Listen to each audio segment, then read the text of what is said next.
8, You're watching 7, Experience Comic Culture and 6, Sales. 5, Streaming live daily to 4, Facebook, YouTube, 3, Twitch, and Twitter. 2, 1. Hey, Merry Christmas. Happy holidays, everybody. Thanks again for joining us this evening. You're watching Sketch Up with Mog and Mel on The Experience. Don't forget to hit that like, follow button. That will help us to continue all the fantastic programming and content you see right here on The Experience. Shows like Fat Jack's Comic Crib, Talking Shop with Miss Jen, Comic Collectibles, Devil's Advocate, The Dan Wickland Show, A Minute to Skim It, Mint Hunter Comics, Comic Collectibles, Friday Night Live, and of course the original art experience with Nick Barucci. All right, we're heading into the holidays here, so I hope you all are in good spirits. We've got a special night planned tonight. We have and we've had a fantastic weekend at the LA Comic Con this past weekend as well. Mog had a beautiful Venom baseball among a collection of baseball art, including a Darth Maul by Don Wynn. Christopher Brian Dorsey was there with Mountain West Productions, unveiling his collected trade paperback. That also included a cover from Mog, which went very well. And watch for that, War Angels number 10, sporting another Mog cover next month. We'll give you more news on that as it comes up. This SketchUp also went live on stage to a full room, requesting sketches from the audience, and we had guest artists like Louis Bravo, Fang Fang, Don Wynn, Christy Shin, who's here tonight, Philip Jin, and of course Mog was there too. The best request that we got was Groot pooping out a seed. That was very, very funny to look at and see that get drawn up. The SketchUp live at the cons is being requested by other cons, including Amazing Hawaii. And if you'd like to have that appear at your con, contact us and we'll see if we can make that happen. Now it will be when we get to Hawaii, it will be bigger and better there too. So if you can join us, that would be fantastic. We are still on 3 Kickstarters. If you haven't had a chance to back them, check them out. Links will be in the comments, and that's Ruxy Vampire number 1, Ninja Witch number 2, and the collected trade Into the Suck from CB Zane. Now tonight, our special guest is Jael Draco. I'm hoping I'm pronounced this right. I will get corrected later on. And Lindsay G. Lagaslot. Okay, they are the founders of Onishi Press. They do have a cohorts Kickstarter running now, and we'll get into that in a little bit. Joining us tonight, we also have Ruben Rosas, along with Christy Shin, who's fresh from that LA Comic Con. We'll talk a little bit more about that as well. And we've got one more con to do. Maui Con is happening this weekend at the UH Maui campus. If you're there, give them a check out. See if you can find something special. I'm sure you will for that special someone for a pop culture gift. Okay. Now, if you're, like I said, it's going to be an exciting night. So don't go away. We'll be right back with Jael and Cindy. All right.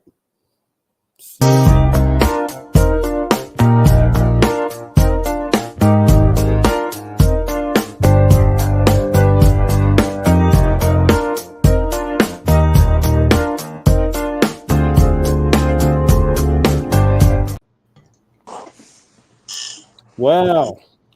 Thank you, everyone, for joining us again. We have Lindsay and Jael. Am I pronouncing you guys' name right? Yeah, Lindsay JL and Lindsay. Yep. JL and Lindsay. Well, thank you again for coming to the show. We're happy to have you guys here. Hey, we're happy to be here. Thanks so much. Yeah, thanks for having us. We just finished up my stream on Twitch, and I rated your Twitch channel from my Twitch channel. So we've got some folks watching right now over on Twitch. Hi, folks. Hey, everybody. I hope you made it along. We want to welcome who I see out here. I see John Castle. Thank you for coming on board. And Shadow Win Art. Thank you again for checking us out tonight. We've also got Christy and Ruben, and they're going to be drawing a couple things here. What are you guys drawing, Christy? What are you starting out with? I don't know. I think I'll do a $25 sketch of whatever I want. But What is it of? Do you know? I don't know if I'm thinking of doing. I'm tired, so I think I'm doing Demon Bitch. All right. Well, if you want something from Kristen, you want to start it out. She's starting low tonight at 25, so you can go ahead and put that in the comments. And how about you, Ruben? I'm working on a sketch cover for Wonder Woman. I'll do Wonder Woman sketch cover, and starting price on that is going to be 75. 75. Okay, that's Ruben's Be fully standard. colored. You know the kind of work he turns out, but we'll be following in on that.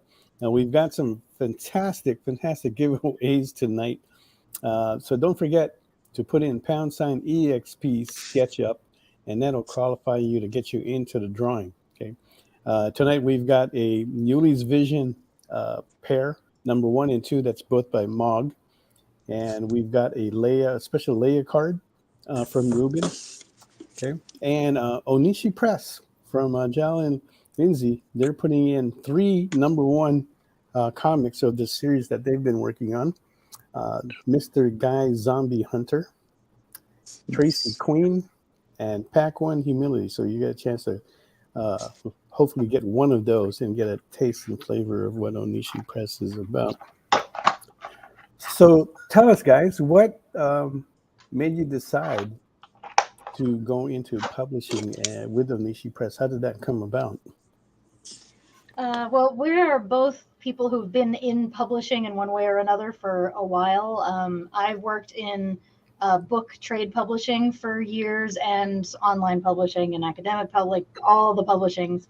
And JL was working with Neil Adams, the comic book artist, for his publishing company for a while. And at the time that we met, we both had ideas for comics that we wanted to do. So we decided to basically pull all of our experience and our ideas and everything together and make them ourselves. Oh. How long ago was that when you were working with Neil, JL? Oh, about 10 years ago. Okay. And the book that you were working on, that was the X-Men animated comic book? Was that correct? Correct. Okay. Well, I worked on a lot of things with him. That was since, I would say, from about 2000, I want to say 7 till like 2000, what? When did we move out here? 15. 15? Yeah, something like that. Oh, okay.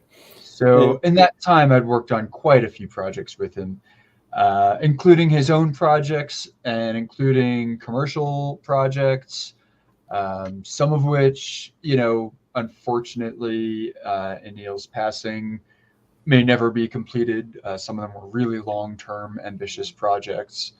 And, quite a few of them were put out into the world. But I worked with him directly and very closely. Okay. What exactly was your role there? Were you... Because it's I like to say I was the JL Draco. I was Neil's problem solver. There was a lot of things we were trying to do that the technology wasn't quite there yet for. So I invented a lot of things that now there's like apps on your phone that can do them, Yeah. But I came up with a lot of techniques in Photoshop, in Illustrator, in After Effects, even in Final Cut. A lot of it was animation based. Right? Largely animation based. Yeah. Yep. Most of the work. And you got to wear the motion capture suit sometimes. Oh yeah, sometimes I put on the mocap suit and jump around. Pretend I'm Beast or Cyclops or any other Wolverine. Like great stuff. It was really. It's so funny to look at that too when you're wearing that suit, on that screen like that. And they are a lot more. The suits now are a lot more intricate and I don't know, just articulate. These were weird spandex one size fits all onesies that had silvery ping pong balls balls all over them. Yeah. That was weird stuff. Weird shapes on there. You're going, what the wasn't hell there is going on here? Chamber that you had to go into, right? So yeah, we had a large room and the entire thing was lined with cameras all around. So that it basically said it would see you from every angle. so that right. no matter what you did, the balls would still be tracked. Yeah, Yeah. it was like really, it's weird. Yeah. Yeah, it would be funny to watch one of those somebody in the suit, and then they're jumping, and then they hit the wall, and you're like, okay. I'm always like expecting them that they're gonna stick on there, with all that stuff that's on Just them. stick like Velcro. Surprise! It's a Velcro wall. Right, yeah, Velcro wall. Okay, now I'm Spider-Man. I'm going up the side of the wall. Yeah. Yeah, look at my sticky hands. Yeah, those that sounded like a fun job to have. Yeah. And that's the reason why I was asking that, because I couldn't pin down what you had done there, but that's it. The way how you describe it is just whatever was needed. You went in there and you pretty much filled it, almost like his gopher. His whatever kind of you needed to go to. So there's also I built his website, and I would work on that, and he would always, he'd wake up the next day and be like, oh, I had this idea. We got to change the website. It has to look exactly like this, and everything has to go this way. And I'm like, but that's not what the program does. And he'd be like, I don't care. Just make it work. And I would be like, okay. So I would figure out how to do it. And, because what did I hire you for? You're my problem solver. Neil needed. I was basically like an assistant to Neil, but like a creative assistant. Yeah. So, I mean, again, I just tell people I was the JL Draco at Continuity Studios, Now, were you out here in California at that time? So that was in New York City. Oh. And he did have he had an office, where was it? There's the Krusty Bunker. That's his store in Burbank. Is that the right? one? Right. Yeah. And I think the studio is also in or near Burbank. Yeah. Yeah. And then he had the store, which I believe was not the same location. I think they got rid of the second studio and then opened the store. Yeah. After. But I'd never actually been to the California location. I'd only ever been to the Midtown we location. went to Burbank together. Huh. Yeah, but I think at the time that we went to Burbank, that was between the store and the studio. Oh. Okay, so you said at that time you were in New York, but right now you're in Montana, is it? Correct. Yes. Yeah, so we decided that we needed to leave New York to be able to start a business that we could afford in a place where we could afford to run it. And, New York has a lot more taxes and red tape and hoops to jump through and restrictions, and each step along the way costs extra money. So we were like, we got to move someplace that's really reasonable for what we want to do, because we're going to be working on a shoestring budget and we're going to be bootstrapping it the whole way, So we were visiting our sisters. My sister is teaching here in the University of Montana in Missoula. And Lindsay's sister was a student in Montana State University in Bozeman. Ooh, and so we'd come out here a bunch just to visit our sisters. And we were like, man, Montana's gorgeous. There's a lot of places in Montana I would not live because I am just too weird. And we're not ranchers, exactly. I was going to get to that because that's a big change of lifestyle. Sure, but in Missoula, it's a university town. It's super progressive. It's very artsy, so we can let our freak flags wave and not get run out of town by a. There's actually angry rancher another comic book company based here. Vault Comics is here.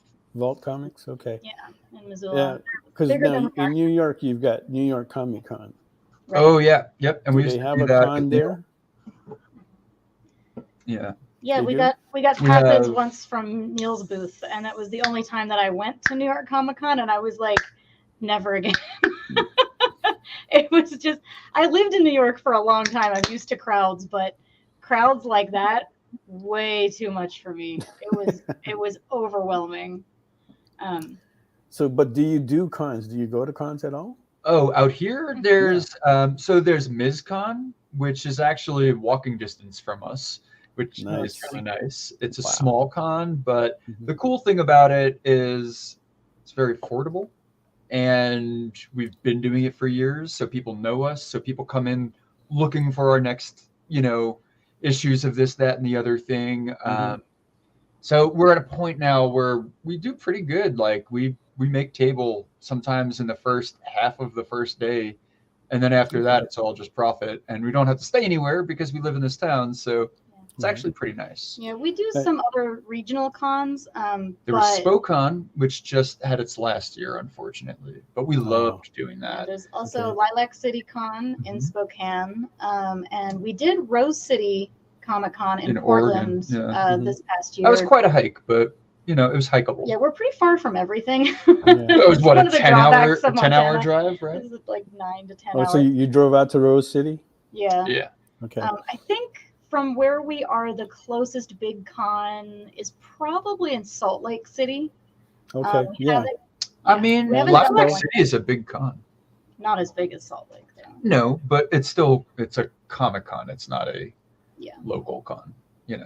And Seattle, we haven't tried that yet either. But yeah, everything is a hike for us to get to. So we do some cons, but the travel expenses get to be a lot pretty quickly. Sure. So and everybody here, we all travel like extensively. Mog especially too. She travels quite a bit. So there's, we try to do as much as we can to try and save money there. Luckily, the shows will help us out a bit, so that it gets a little bit easier for us to recoup the investment. But it is tough, and you guys being out there in Missoula where you are, far away, right? I've been thinking about driving to Rose City myself, and that's like a 17-hour drive from where we are in LA. Mog's parents live in San Francisco, so I was thinking of maybe breaking it up, do the 7-hour drive up there, and then stay overnight, and then do the 10 the next day, or something like that, just so I don't do all 17 all in one shot. You could take the train, passenger train. I hear it's beautiful along the coast. It is. Okay, what they don't tell you is that not all of it is train. Okay. Really? Yeah. I guess like from here, there's shuttles? Part of it you have to get on a bus or a truck or something. You got to figure it out yourself. Okay. Right? Because Mog had taken the train from San Francisco to come down to LA because it was supposedly cheaper, and we heard that you could do that, and then we found out that it's not that straight of a shot. It's kind of like when I've seen sometimes a posting online, and they say that you can travel to the other side of the United States and for mere dollars, right? And I've looked into that, right? And it's not like that at all. And they're talking about they can do it in 1 week, right? Actually, it takes about a month, and you're spending over $1,000 on those tickets. It's only they're taking advantage of specials that go on every so often in the year, and it seems like they got combined. But I've tried working out so many different ways, and I just couldn't get below 1,000, and for it to be less than a month. Oh wow! But I do love traveling on trains, and I will get on them where I can. I'm jealous of the East Coast because they have that, and we don't have that here in California. Nothing close to that. Even though we supposedly have a transportation system, but not one that I can depend on. That's a big cat. Aww. He's an old boy or girl. He's a boy. He's a grumpy old man. Doesn't look grumpy right now. He looks pretty satisfied that you're scratching his back right That's there. because we know exactly what he wants. We can read his mind, and as long as we do what he wants, he's happy. He's angrily watching the kitten. Yeah, he's not happy about the kitten.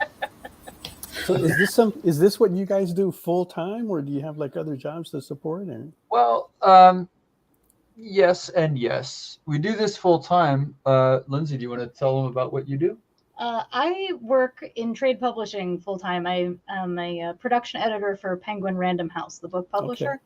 Mhm.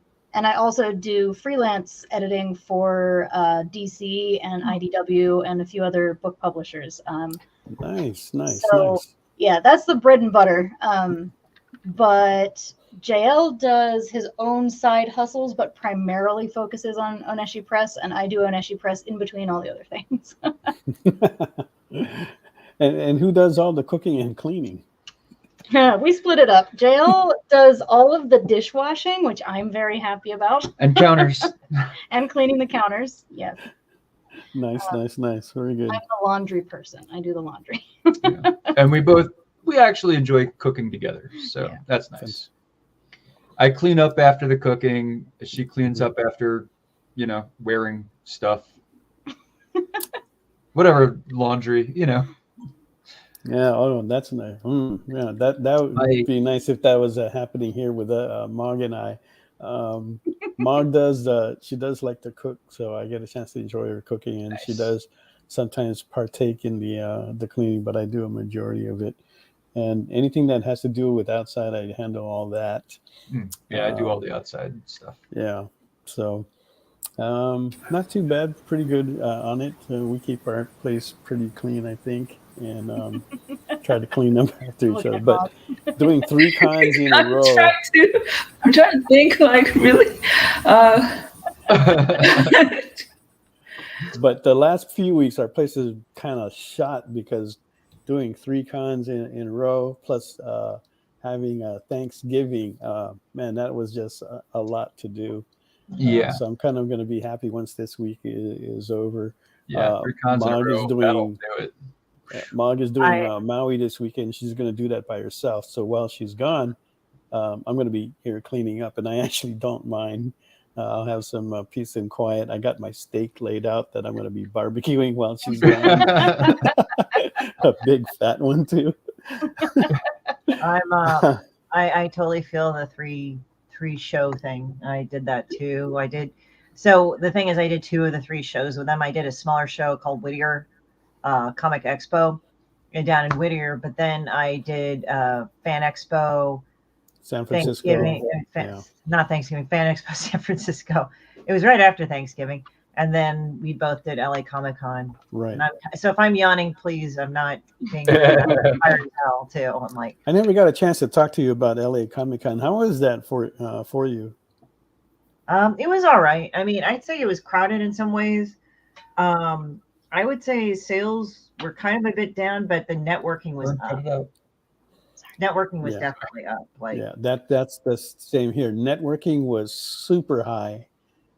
Didn't make as much as we usually did, but we still did good there, so I can't complain. But there was a lot more networking. In fact, even after the con, even this morning, I was still going and having meetings with some people. I had one at 8:00 this morning all the way out. I forget what the area is. Oh, up in Van Nuys. So it was like a 2-hour drive just to get there for that meeting. And we only met for about an hour and a half. And then I drove.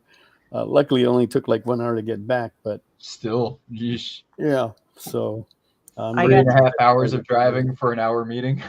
Yeah. And it's crazy. Freaking LA is so freaking huge, Yeah. And these guys happen to be like way out there. And one guy just didn't want to do a drive. Yeah, one of the most sprawling towns in the country. I got to talk to high school kids about how to be a creative with a few other creatives, and that was interesting because I'm like, I do Demon Bitch. Is this okay? But I guess I'm great with children. I even did a kids book. The PG-13 version. Okay. It's actually not PG-13. It's actually appropriate for children. Demon B meets Mr. F word. Oh, okay. That's adorable.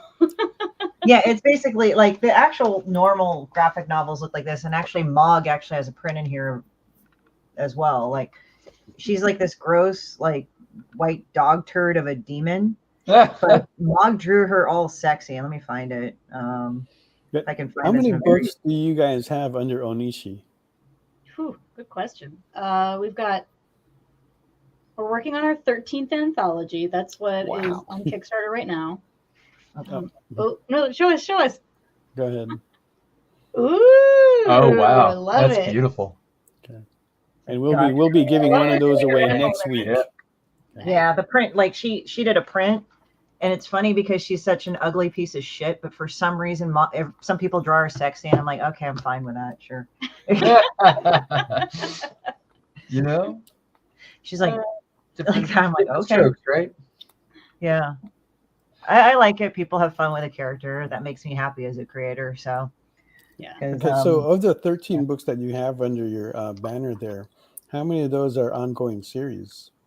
Oh, So so we've got- the anthologies we've done 13 of. We also have 2 issues of Mr. Guy, which is planning on being a 3-issue series. We have 3 out of 7 issues of the Pack comic book are out already. 3 out of what?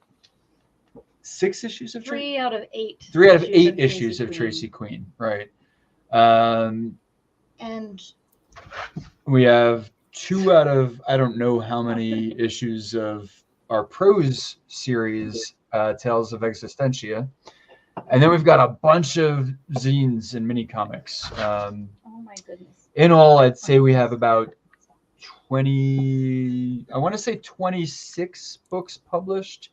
Something like that. I wasn't keeping count as you said. Yeah, we also have some Children of Gaia illustrated novels. Those are like big books with full page illustrations. It'll be like page of text and an illustrated page.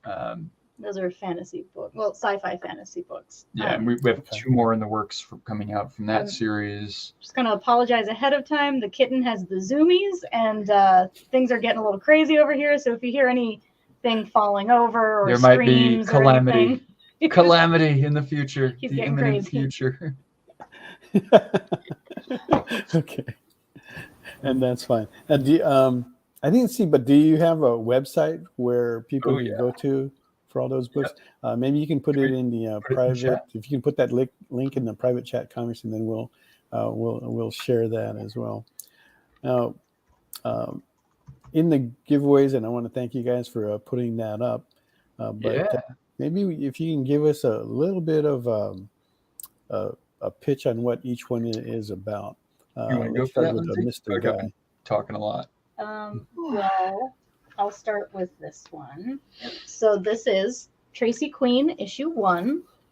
So Tracy Queen is a not safe for work series. It is about a woman who is raised to be. Chell wants it. The cat wants it. He knows what's up. It's like, give it in. So Tracy Queen is raised to be basically a mafia heiress by her grandfather, who is in a gang. And she's trained to be his protege, so she knows pretty much a life of violence, and decides one day, after meeting a new friend who happens to be a raccoon, that she doesn't want to hurt people anymore. She wants to make people feel good. So she becomes an adult star, doing adult webcamming at home, and then sort of branches out into other things, and discovers that she really likes it, and she feels really happy with it. She chooses pleasure over violence. Yet it's not that easy. Obviously, there has to be a lot of fighting. There has to be, in the end, a war between the forces of mainstream porn and Tracy's cyborg clone army, which we've got going on here. Because naturally, in order to protect yourself when your violent past comes back for you, you make a cyborg clone army to protect yourself, right? Oh gosh, what do we have to do to get to see Magdra Tracy? Because Tracy's already sexy and beautiful. So okay, yeah, she doesn't have to use her imagination, unlike we'll make that happen. You know, I don't think we can do it tonight, but we'll make that happen. I mean, dude, I have to make her sexier and more beautiful. I would love to see it. Heads will. Well, you know, the thing is that she'll put her own like twist on it as well. Sure. So, but hey, you know, yeah. So Tracy has this whole like sexy armor thing going on that JL actually designed based on like quite a lot of study of like what's the most important pieces of armor that you need. So that's what she wears. It's her battle lingerie. Her battle lingerie. She's very much a statement piece. That's fine. So we have 3 issues of this out so far. There are 8 total in the whole series, and we are working on the 4th one right now. And we are offering the first issue, a signed copy, to somebody as a giveaway.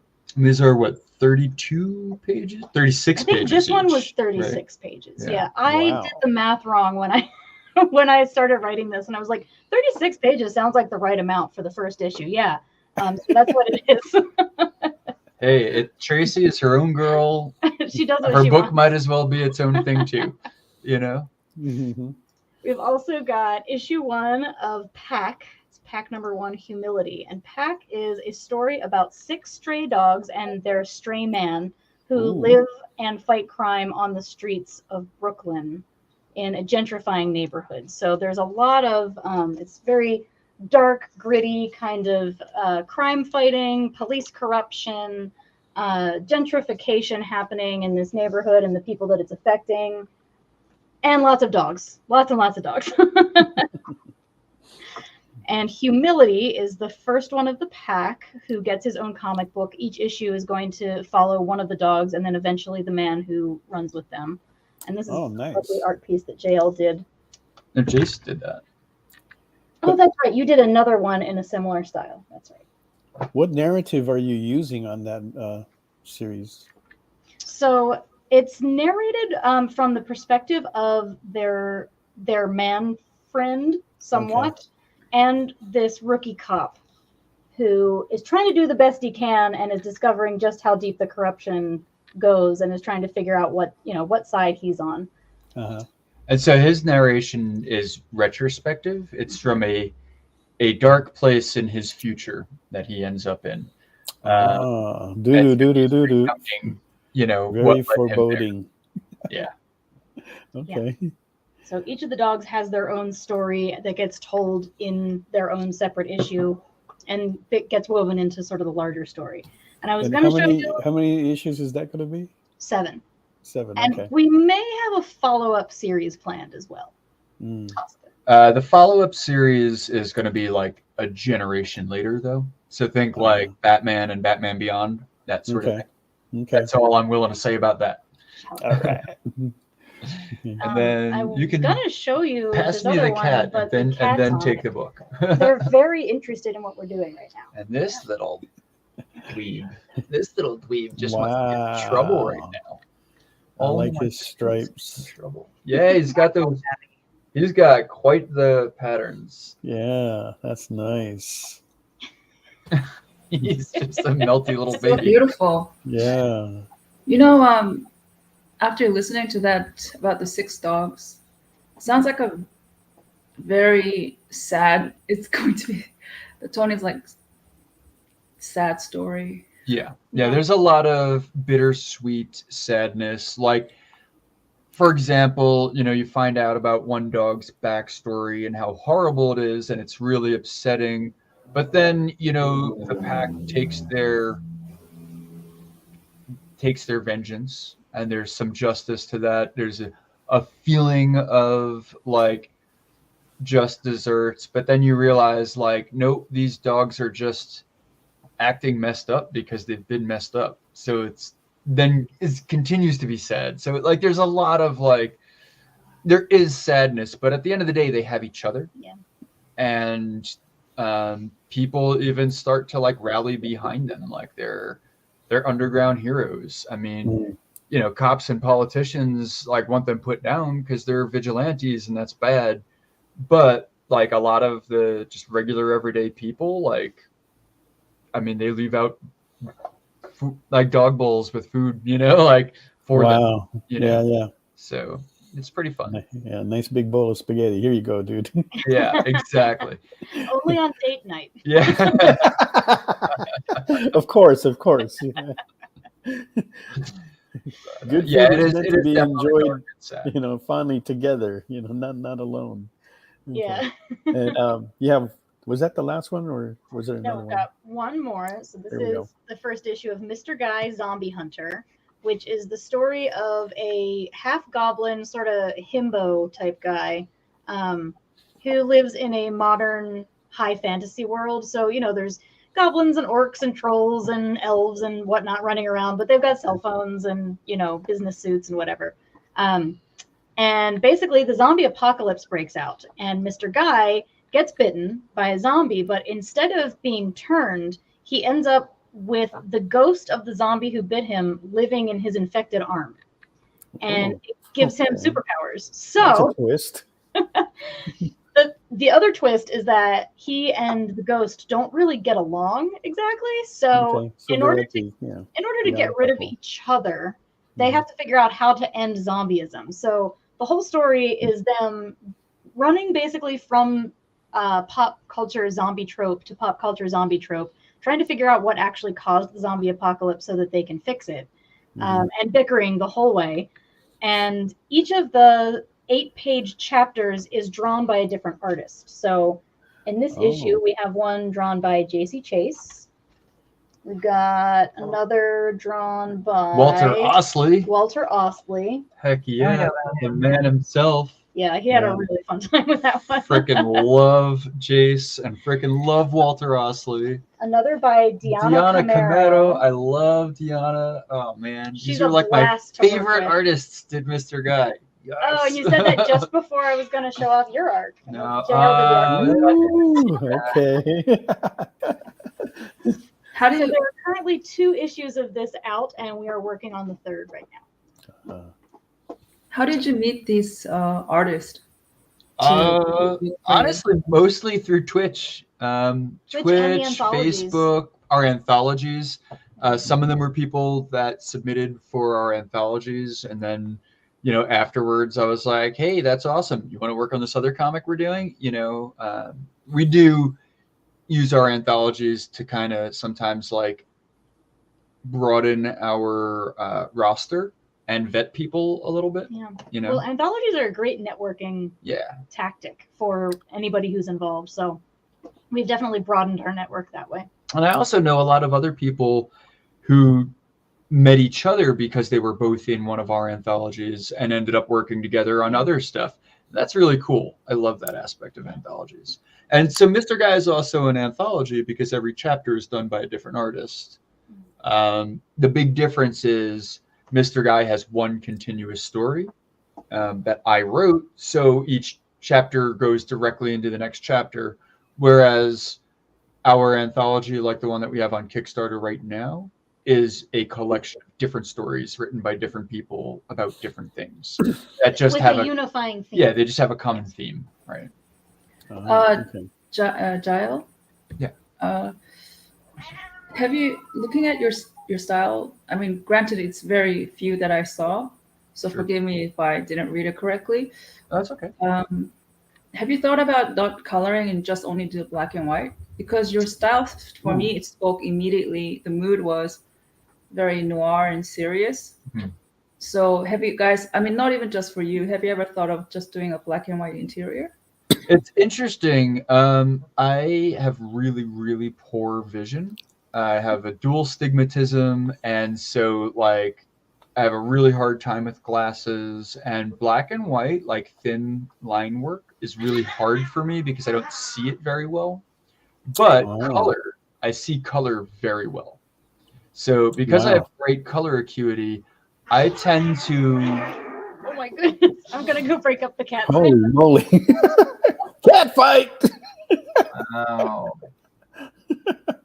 Are they both boys? I hope nobody got in. Yeah, they're both boys. But, the kitten wants to play rough. He's at that age where he has a lot of energy.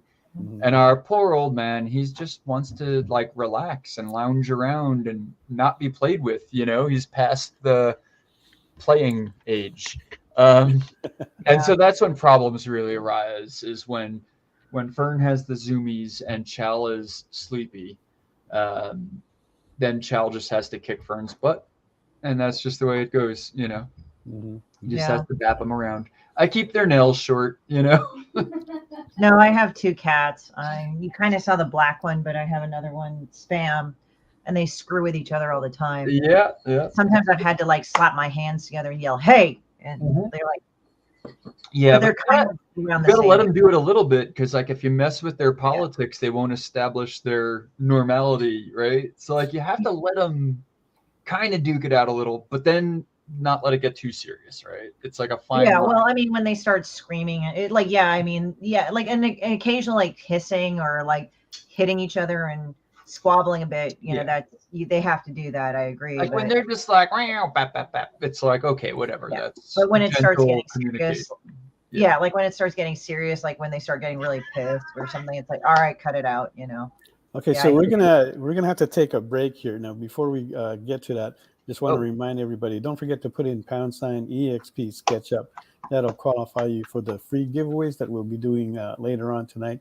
And don't forget to hit that follow button. Help us increase our followers here. Once we hit 2,500, we'll be doing more special giveaways.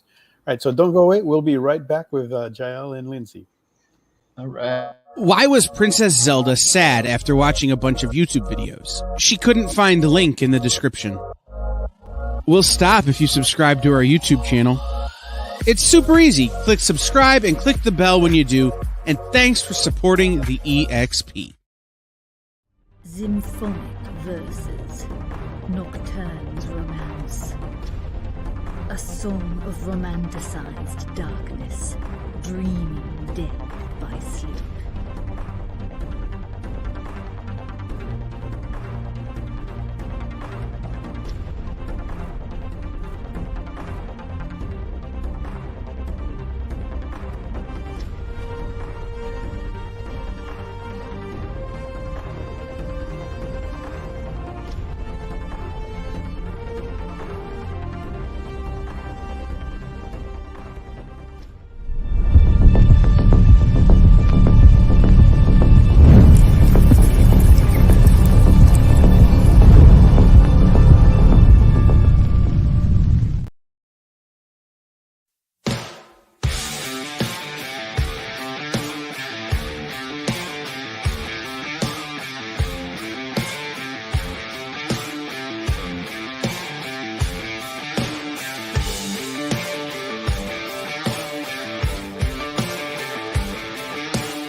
Programming on the EXP is made possible by viewers like you, or your local comic shop, or that Kickstarter you backed, or the publisher you like, or comic industry professionals who want to share a message with the world. Really, anyone who wants to advertise with us can. If you're interested in seeing a product you know and love, or are creating, or are publishing, or are involved with, advertised here on The Experience, and having your message shared with our viewers, please reach out by scanning the QR code below or visiting our website and using the contact form.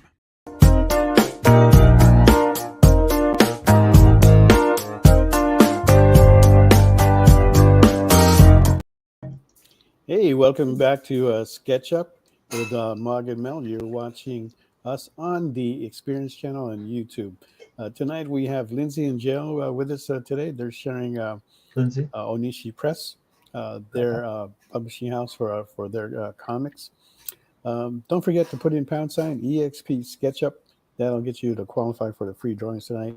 Mog still is on three crowdfunding campaigns, so if you get a chance to check that out, we'll be posting the links up in the comments soon. Give us some support, even if it's just to do a shout out or share the links. And so we reviewed the 3 giveaways that you guys are giving away, and do appreciate that. But you also have a Kickstarter that's currently running. Oh yeah. And is this another anthology book? This is our Okay. 13th anthology, our 18th Kickstarter. Wow. This That's this impressive. anthology has 18 stories in it, and 30 creators Yes. altogether. How many pages is this? 148 pages. Yeah. Is this your Yes. biggest one? What? I think Is it's this Yeah, your biggest I one? think this is our biggest one. So they started off, they were like 4 8-pagers and a basically handful zines. of like a handful of artist spotlights. Uh-huh. And so they'd be like 32-page books, and we were doing 4 a year. So one every season. It's a lot, to put together. And so eventually, after 7 or so, we were like, you know what? We can't do this like every quarter doing an anthology. It's bonkers. So we were like, hey, let's just do one big one once a year instead of 4 smaller ones, 4 times a year. So now we're doing larger ones. But the biggest problem is as we get more known about and more people submit to us, we're getting more and more awesome, wonderful, beautiful submissions, and it's getting harder to choose. And every other anthology, we're like, we could fit one more in. We could just make it a little bit bigger, and like they're just getting a little bigger each time, and it's hard. Okay. And so that's the Kickstarter there. Right. Yeah. Now, are you finding it any harder to do one big one compared to the smaller ones that you were doing, or what's the difference? They each come with their own hurdles. Well, the bigger ones, it's harder to wrangle all of the people, all of the creative 18 teams. creative teams is difficult. Keep Yeah, I track can't of imagine everyone. that. And we make it very much a co-op model. We pay bonuses to the creative teams based on the Kickstarter's performance. So the more that everyone gets involved with helping to promote, the better the campaign will do and the better everyone does at the end. So trying to communicate to all of the people involved about how they can best promote and sort of keep up with that is really daunting. Oh yeah, I know that feeling because I have that problem now, in trying to get people to promote, even like for the show as well. Yeah, and teaching them like what they can do, because some people just don't know. Yeah. So it's that, and then you're trying to do it with 18 teams there. Yeah. Do you put those teams together, or is there? Well, so what we've been trying to do mostly is email them on one email list. Right. So every single team is getting one email. It's not a perfect system because some people want to use Messenger, some people want to use Instagram, some people want to use Twitter, some people, everyone's got their own preferred thing, but email seems to be the most ubiquitous. But even still, some people are really terrible at email. Yeah. They're like, oh, I didn't get a message, so I check my email once a week. It's like, what do you? How? I have the same problem. Because even though they may have, everybody has an email. Okay, so that's why we go to that, right? But not everybody checks it as often. So I have to jump on Twitter or Facebook. Hey, I sent you an email. Yeah, exactly. Yeah, I haven't heard a response from you yet. What's going on? Message someone to tell them you sent them an email. It's like, what is the point? Because you're just doubling my work. Yeah. And then trying to remember who communicates on what platform is a whole other thing that you have to deal with. So I just basically at the beginning of the process, we send out our acceptance emails, and I just say right up front, we are going to be communicating via email. Please commit to checking your email at least once a week until the campaign is over. It definitely doesn't work all the time, but at least I set my boundaries. Yeah, I mean, it can't work all the time because some people just, you don't know. They could say, yeah, sure, that's great, I'll do that, and they might not. And unless you've worked with them before, you don't know. But that's also why I was saying I love the anthologies as a vetting process, because when we are working on something like, one of our own ongoing series that's like very near and dear to us, that's when I don't want to find out if someone's good at communicating or not. I want to know that this person is good at communicating. Yeah. They will let me know if they're having trouble with anything. You know what I mean? Oh my God, totally. that's exactly what Mel said. We were walking on the con, and I think somebody approached us to do an anthology. Oh wow! And he said, well, after we talked to the person, he said, Mog, when they offer you an anthology, it's just to test the waters out, to see if we're compatible, to see how you work, blah, blah, blah. It's basically an audition. So, Right. I mean, exactly what you said. Yeah.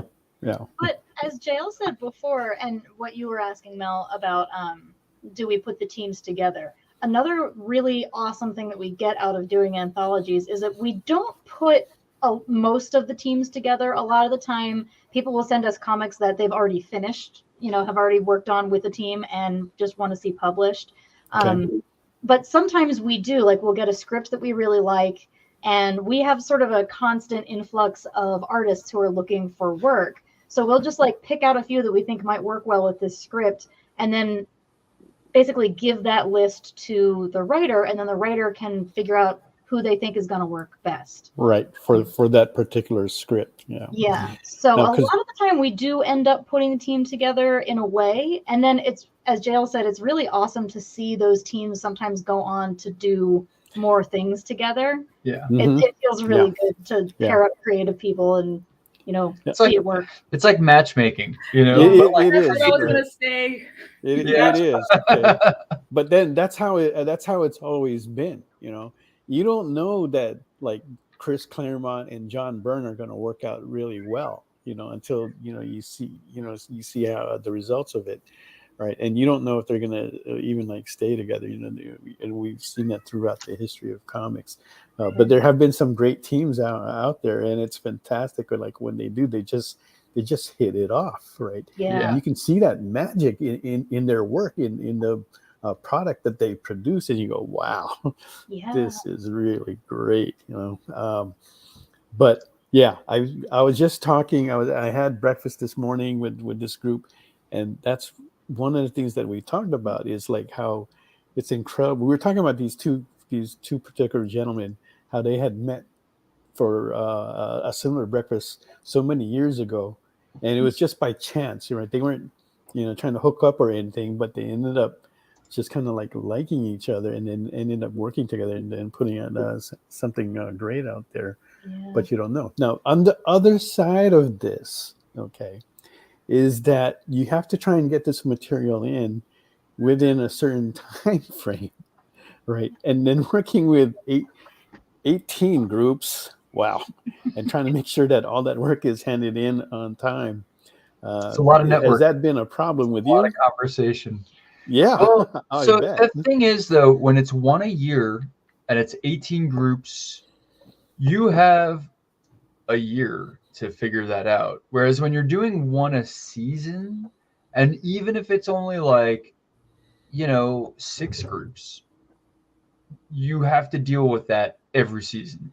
And the clock starts over every season to make sure everything is communicated and everyone gets their stuff in and the book is designed and everything is figured out. Like, for me, I think it's still significantly less work to do even more groups once a year, than fewer groups divided up to multiple times a year.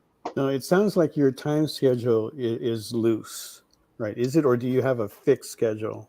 So every year we come up with a new production schedule, and we've been trying to streamline that. The biggest challenge is that we have so many of our series, like we have Children of Gaia, Mr. Guy, Pack, Tracy Queen, Tales of Existentia, our anthologies, and other things. We have Catfish, which is another character that we're developing. So we have so many different series, and realistically, we could probably only pull off like 4 Kickstarters a year. We did 5 at one point, and it was like, It was a lot. that was the tipping point. 5 was like one too many, you know? So we do 4 Kickstarters a year, and And if we've one got of those like, is always spoken for as an anthology, then the Right. other things have to sort of fit in around it. so everything it's a else has to challenge. be, you know, biannual, right? Yeah. And so it's a little, you know, every year we got to be like, all right, what are the things that are next up on the docket? What's most likely to be completed by spring? What's most likely to be completed by summer? And like, just keep it in rotation. But we kind of think of it like rotating crop fields, you know. While one is lying fallow, it has a chance to rest and relax, and Tracy Queen can rejuvenate, and we can come back to it with fresh eyes the following year while we're working on these things. So no one thing gets over pushed. And I think a lot of times, you know, creatives focus on one thing and one thing only, and till it's done, and that can be sometimes a super lengthy process, and people get burnout real bad, where they just can't do anything anymore because they feel like anything they're doing should be this one thing, but they've done that one thing to death and they can't do that one thing anymore. And for me, I'm like, well, burnout is soul death, you know, like it's the destruction of our creative business. Burnout we have to avoid. So if that means we don't see Tracy Queen for a year, that's fine. If we don't see Pack for a year, that's fine. As long as we're inspired and we're in the game and our audience is having fun and we're having fun, I'd rather switch it up, you know? Yeah. I think you need to do this at the pace that you can handle it at. And everybody has like a different pace, right? And For people sure. do get burnout, and I've seen that. Right? It's so heartbreaking when it happens. I remember reading this one post from this one gentleman that we were doing covers for, and he was asking everybody like, "How do you guys do this? I'm cranking out some, like 4 or 5 Kickstarters every year, and I am burnt. Where do you get the energy to continue and still be creative and all that?" And then I look at Carissa Grant, who we had on the show here recently. She's doing, I don't know, like 6, 7 Kickstarters a year.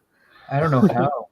Yeah, I mean, even just technically, like, because after your campaign is over, then you have to wait for it to pay out and then go into fulfillment so that you can launch the next one.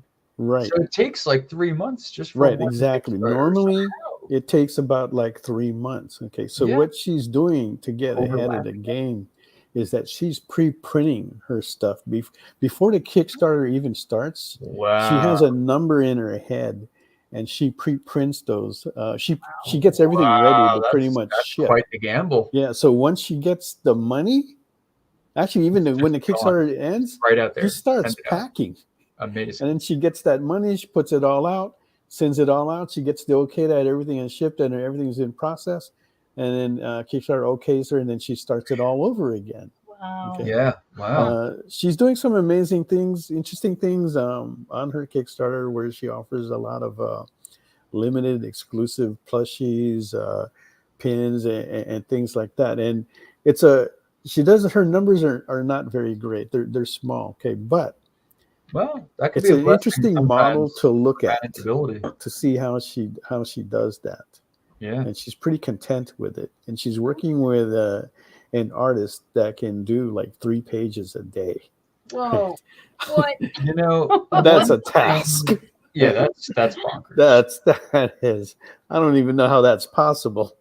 I mean, I guess maybe it depends if your style is designed for speed, and you've got. So the hard thing is, even with execution, like if your execution is fast, you still have to have that synaptic inexhaustibility, like the ability to make that many decisions that quickly and not just have brain fry.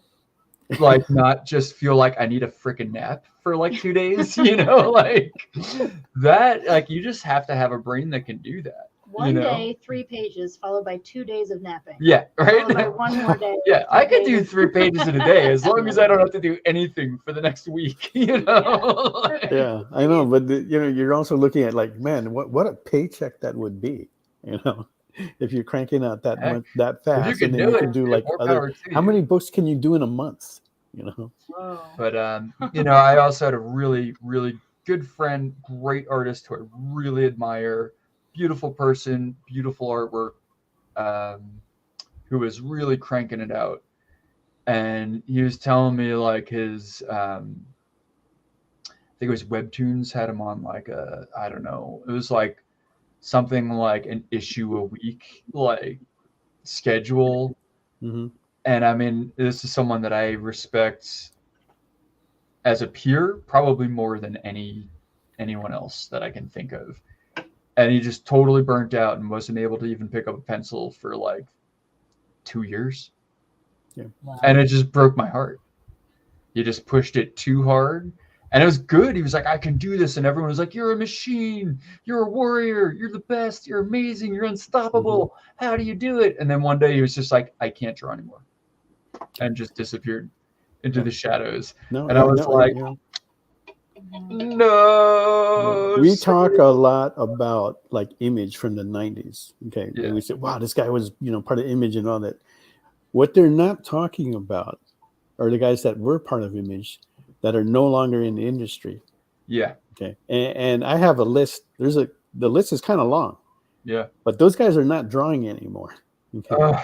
They were under the pressure. They're doing like one book a month, right? But the kind of work that they were expected to turn out for Image, whether you're working for Extreme Studios or Top Cow, right? But they have a benchmark and they're constantly challenging themselves and try to meet all that. It's all fun hanging out with the guys in the studio and after and everything, but you still got to perform. And some of these guys just had a hard time. And a couple of them were like really good friends of mine. And I can't even get in touch with them now because they just got so burnt out with the industry. They don't want to talk to anyone from the industry at all. all. Yeah, they don't want to talk to me. I didn't even do anything to these guys. They don't want to talk to. Yeah. Yeah, the thing people don't seem to understand is I think my instructor way back in college, there's 3 things. You can only get 2 out of 3. So it's fast, cheap, or good, right?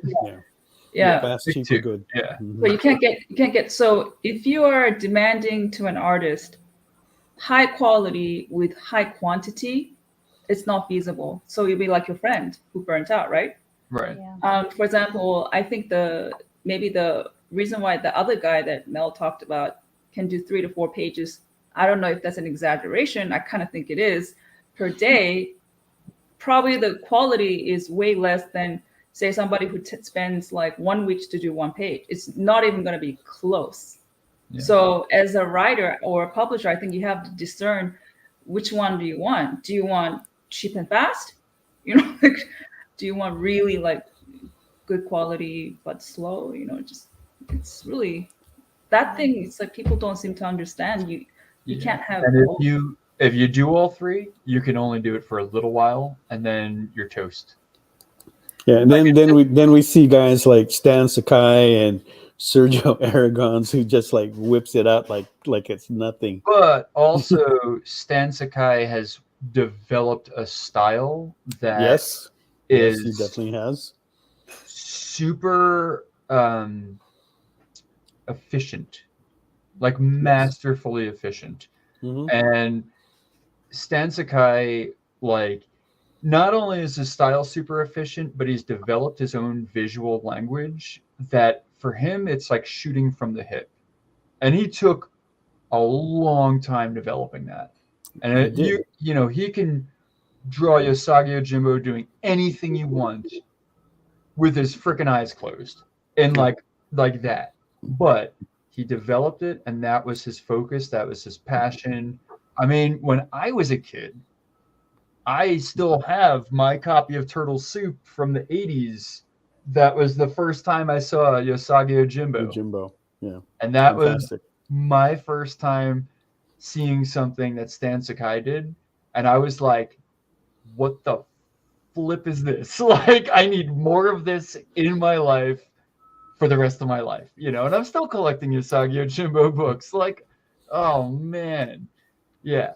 But to be fair, like, it is a stylistic thing where, like, if he was doing like super realistic anatomy and super realistic perspective, maybe he wouldn't be that fast. You are But he very doesn't correct on need that. to, because the heart of Usagi Yojimbo is that style that he developed, that he That is can correct. whip out Mhm. really fast. So, Mhm. and then it becomes like, what is good? Is good accurate?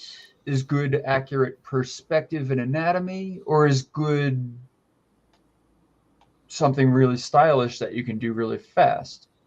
It really depends on what the creator's going for, and that makes it very personal. And some people's styles are like photorealistic, and you just can't do that fast. Some people's styles are like cartoon bubbles, and they can do it like super fast. Is one better than the other? No, it just depends on what's better in service to the story it's telling. One of the things I've experimented on there, and you see in the 3 issue ones that we've presented, I change my style for each story. Like, I have a style for Tracy Queen, I have a style for Pac, I have a style for Mr. Guy, and a very different style for Children of Gaia. And I can switch those styles because, to me, that story is meant to be in that style. My Mr. Guy style and like Catfish style, that series, it's a very cartoony, simplistic style. It doesn't require accuracy, it requires expression. So I could do that really quick. But my Children of Gaia work is very, very high fantasy, very realistic, very detailed. There's no way I could ever do that quickly. Mhm. Is either one better?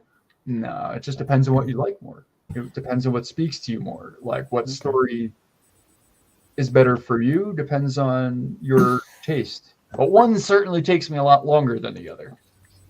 Okay, then for your Children of Gaia, do you try to do one per year? Not even. I've been working on Children of Gaia since the 90s with my best friend, and now we are working on it with 8 people, and we only have 2 books out. So that's your baby then. That's the real baby. Yeah, that's the baby definitely. that gets to be the special child who gets whatever it wants, and it can sit on a pedestal, and we'll spoon feed it. Like, But we also It have, will not be printed until it's ready. yeah, there's like 8 short comics out yeah, or we something. do have a and bunch we of have, short like, comics. 3 other books in development Yep. right now. Like, Absolutely. There's a lot going on. It's just not all out yet. The story you just told me, I mean, not the story, your analysis of things kind of reminds me of, for me, the one that just blew me away for you was Dan Sakai, right? For me, it was Bernie Wrightson when I saw his Frankenstein. Although it wasn't comics. Not fast. It wasn't comics, but it was gorgeous. Like, each page had a story, each page had an illustration and a prose. Yeah, so And when I what saw that, like an illustrated novel? yeah, It was like an illustrated book novel. Yeah, because it wasn't That's sequential. what our Children of Gaia books are like, where it's like Oh. 1 page of illustration and then a page of text, and it's not quite a comic book, but it's not a regular book either. Yeah. So I saw an interview with him, and he was in a Comic-Con, and one of the fans asked him, man, why did you do this? This Frankenstein is so amazing. Like, why can't I see more of this in comics? You should do this in comics for issues. And then he just dropped his pen and said, are you out of your mind? Do you know how long it took me to do this? Yeah. You're asking me to do that in this short period of time? Oh, he actually said, are you out of your goddamn mind? Right. Yeah. Exactly. And I mean, it's like some things just won't work in a different container. Yeah. And it's a good thing he took his time to do that, or else we would not have enjoyed it. Anyway, we're going to be taking a break, but before we do that, let's check in with our artists to see what they've done. Christy? All right, she drew Demon Bitch. Okay, if you want that starting bid, we're looking for an opening bid of 25, early Christmas present here. Awesome. Okay, let's see what Ruben's got. I see he's got quite a bit on there. Oh, dang. Nice. Looking good, Ruben. Love that flesh coming out nicely there.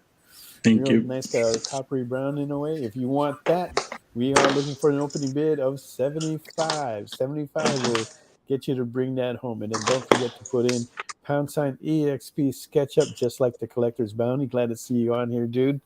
That will get you qualified for that free drawing.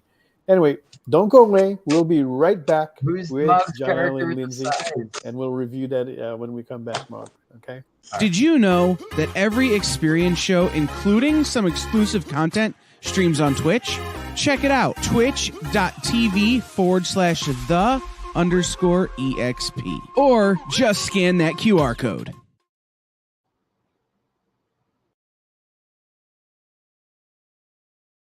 According to a statistic that I just made up, people spend 4 hours a day changing the television channel. People who watch The Experience don't do that. Save yourself a ton of time by tuning into The Experience and enjoying our new original programming 7 days a week. And then tell your friends. Think about the money they could save on batteries in the remote alone just by tuning into The Experience. Find out more by scanning the QR code below. To be continued. 3 little words that hold the secret to the next great story. 3 words that will thrill you, confound you, give life to new possibilities. Every variation of To Be Continued is a promise of adventure, a promise of excitement, a promise of unseen wonders and unexplored worlds. A promise that every issue you read makes you a part of a never-ending journey. And behind every page, there will be an unopened door waiting for you. This story to be continued at your local comic book shop. Visit comicshoplocator.com today.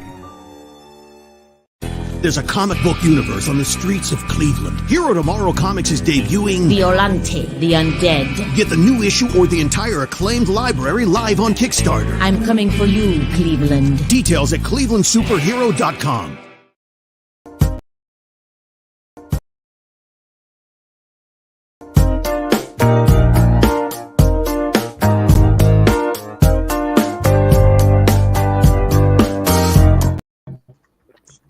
Thank you for coming back. You're on SketchUp. You're watching us on the Experience channel. Tonight we have Lindsay and Jael from Onishi Press. They've been sharing us what they're doing over there. They've got some wonderful projects, and I'm actually enjoying this episode. So thank you guys for being on there. Now, before we left, Mog wanted to show us what she is working on. She's actually working on a cover. Do you want to show that, Moggy? I already showed it. Well, I didn't get a good look at it. Can you show? Awesome. Oh man, that looks great. Okay, so that's the start of it. You're kind of something like that. All right, so that's what you're. It looks like working Mel on did there. that.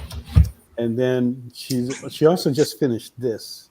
You can see what you might be able to recognize what character this is from. World of Warcraft. Is it? Yeah, the Lich King. There you go, the Lich King. Prince Arthas. Fantastic on that. Okay. And so with the Arthas. that is thank you, JD. Yeah. With the cohorts Kickstarter, right? Yeah. This is the big one that you're doing like for this year. This is the one for this year. Right. Now, so have you already started on the next one? Well, we have the concept for the next one figured out. And basically what we usually do is as soon as the Kickstarter for this one ends, we will announce what the theme is for the next one and put out our call for submissions. So the next one starts as soon as the current one finishes. Okay. So what was the theme for this one? Oh, I know what it is, but maybe if you can explain to me. And I have to say, it was a very interesting take when I was reading it. I said, wow, that's a pretty kind of creative there. But you go ahead and tell it in your own words. So, I mean, the way we were originally thinking about this was, very much in the sense of like heavy metal magazine, like back in the 80s and 90s. Right. Love that magazine. It was a collection and an anthology series, a periodical anthology. And the only thing that really connected anything in heavy metal was that it was something that heavy metal would like.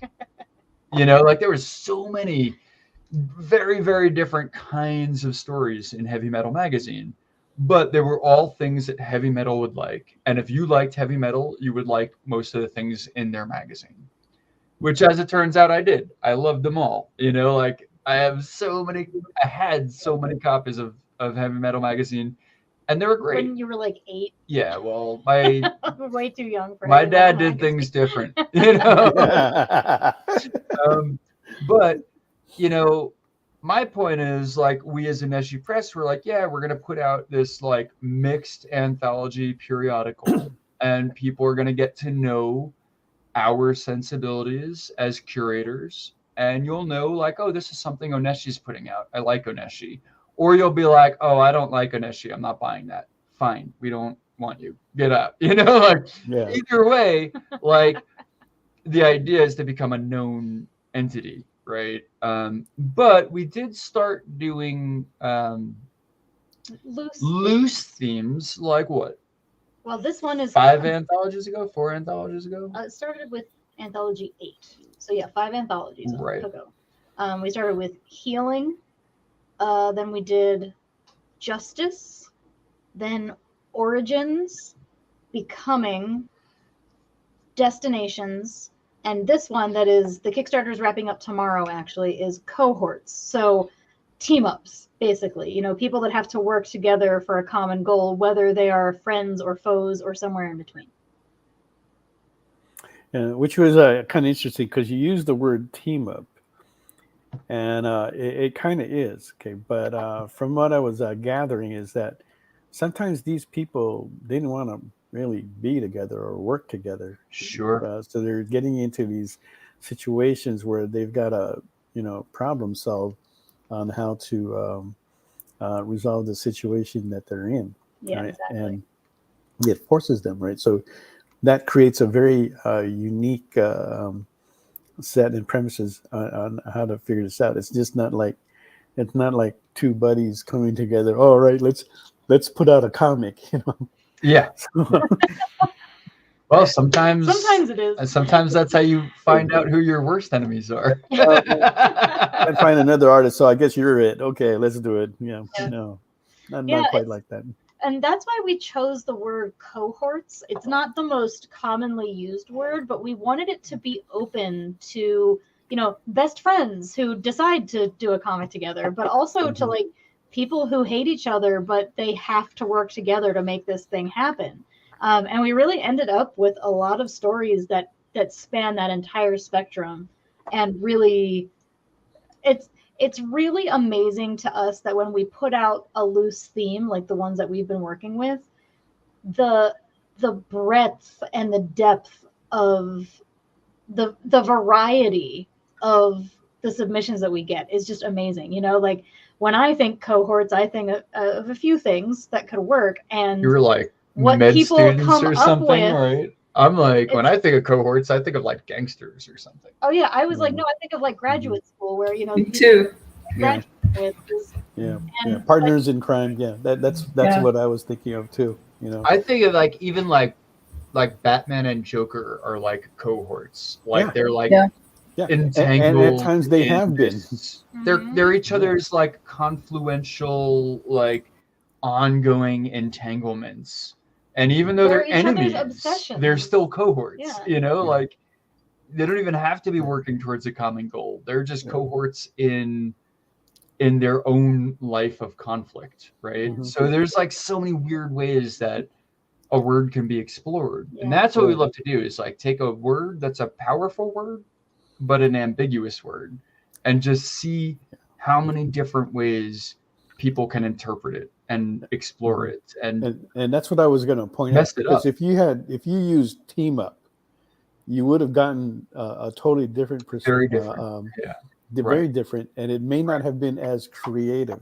I would think, Exactly. And that was the thought. as cohorts, and that's why when I was reading the description of that, I was going, "Wow, this it's is a interpretive. cool way to get those ideas rolling and stuff." Because even my mind started like thinking, well, how, what would I do? What kind of mashup would I do, or what kind of people would I bring together?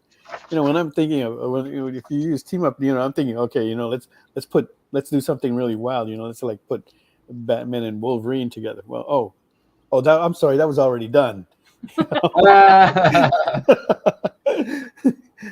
So imagine the legal meeting that had to happen for Batman and Wolverine, though.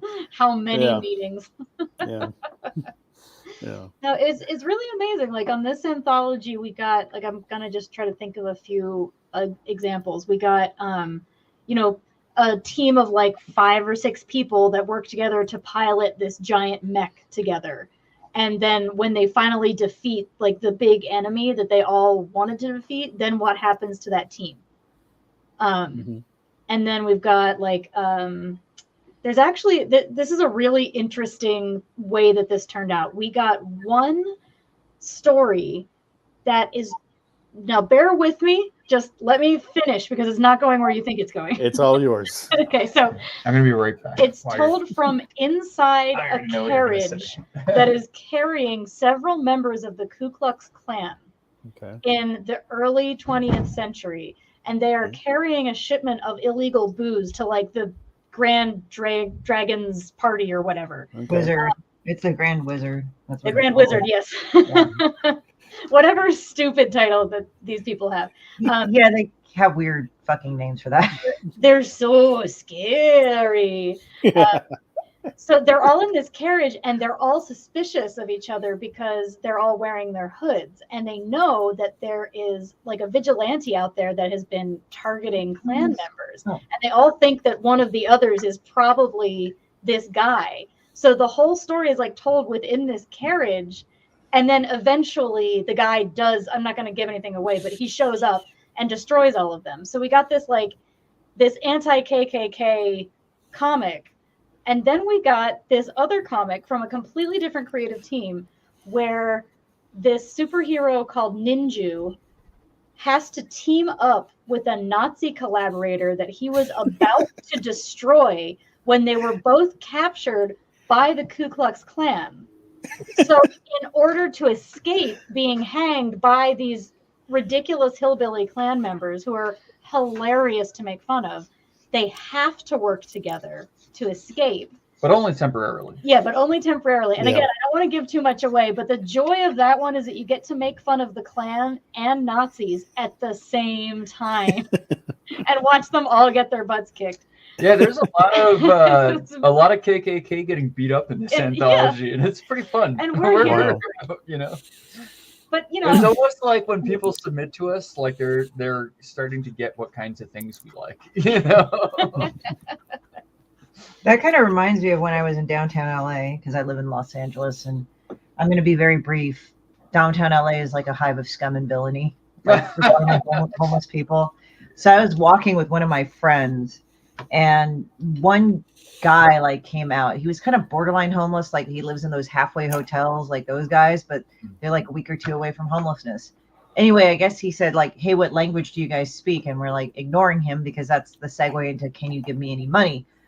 And then my friend just stopped, and he's like, "Wow, that was weird." And I didn't hear what the guy had said. And he said, "What did he say?" And he says, basically the guy had said to us, like, you guys must be Jews. And we're just like, okay, then. And so I told my friend who is Jewish in New York, and she just went, "Oh, it's Hobo Hitler." And we were starting to laugh. So I made a character out of that. And that was really fucked up in a lot of ways. And yeah, wow.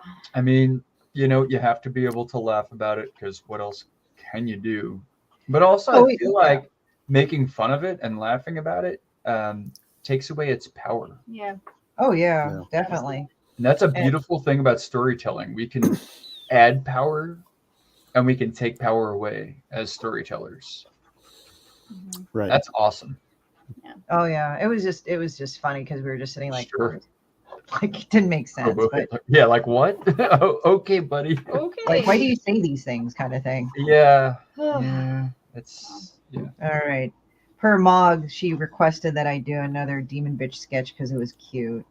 Nice. But I was thinking about like earlier about like the whole art and character thing about Stan Sakai and Sergio Aragonés, and it's like the thing is I notice if you have like a style that you kind of have to, I don't want to say make people, but it's like, you know how like people at first when they see an art style, whether or not it's good or not or whatever, I've noticed that it takes them a while to acclimate to it. Like first they'll say it's kind of a pile of shit, and then they kind of go like, oh, it's kind of okay, and then they go like, wow, this is great, and it's the best art ever, and you're just like, okay.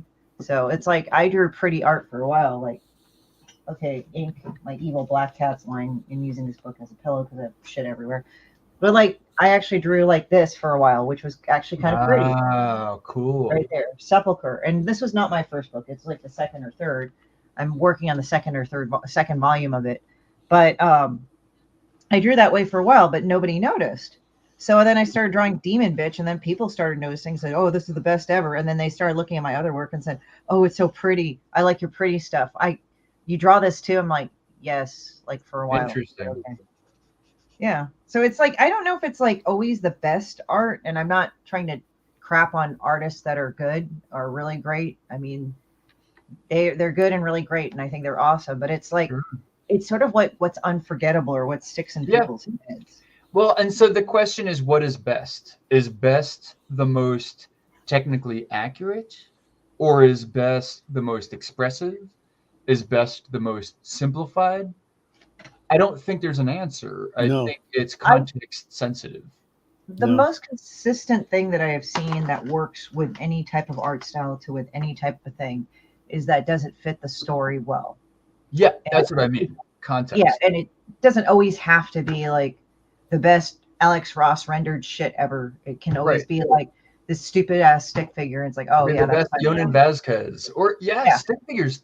Did you ever check out Stick Fighters? Like that silly little cartoon like blew records out of the water, and it was just literally stick figures.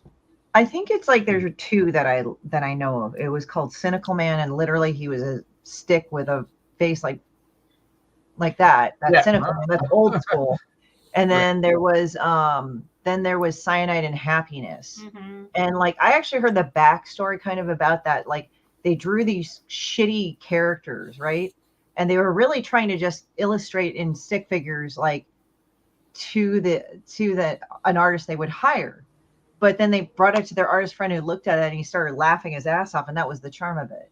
Right. So it's like Sarah Scribbles, Sarah Anderson. She's actually a really good illustrator, but she's known for that buggy-eyed version of her in Sarah Scribbles because it's just funny, you know. And I think people like stuff that's just thrown out there, not because the person is lazy, but it gets the gesture down. And if for non-art people, gestures like the movement, the flow, the motion of the character down, and like just the impression.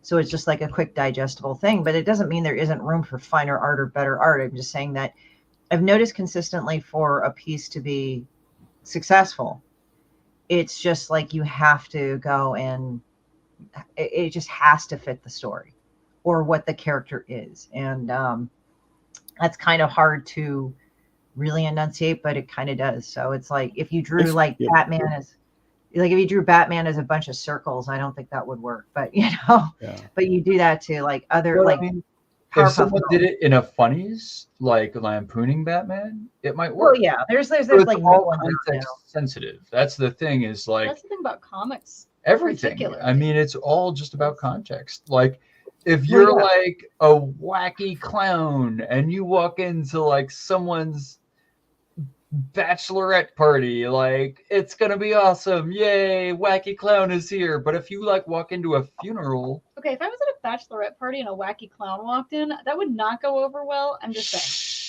You shut your mouth. Clowns are Just awesome. putting that in there. It could be a sexy, wacky clown. I don't know. No, It's not the point. okay. I'm just saying, like, all You right, do you. if it's my birthday party and some wacky clown comes out and is like, hey, blah, blah, blah, we're going to do funny stuff, like, it could be great. But, like, if I'm at, like, a funeral and I'm like, oh, my God, I'm so sad. Someone I really love just died. And a wacky clown comes out and it's like, hey, it's going to be great. I'm like, dude, go the fuck away. You know? Like, Yeah, because if a wacky clown showed up at my place, I'd probably just shoot him. Note